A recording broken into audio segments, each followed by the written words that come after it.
Sælverið, Hörður í Brainpolis. Það er að tala aðeins Ampeg. Þetta eru magnar sem ég nota einungis. Þetta er setupi sem ég nota, Ampeg SFT Classic og 8-10 tóma box. Þetta er bara rock soundið. Allt besta rock soundið nánast í bara sögunni er búið til á einhverju tímapunkti með svona.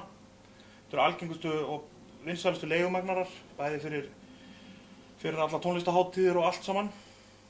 Þetta er 300 W lampahaus og 8-10 tóma box. Þetta er bara endalaust power og gott punch og sound og allt. Bara allt sem maður þarf. Ég er búinn að taka 3 plötur á hann, minn.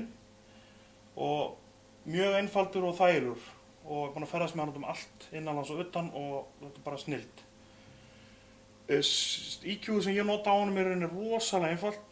Það er nánast alveg bara allt í 12, bara í miðjunni. Það er ekkert, það er flatt EQ á honum eins og það heitir kannski, en þú veist, hann bara soundar alveg awesome bara einn og sér.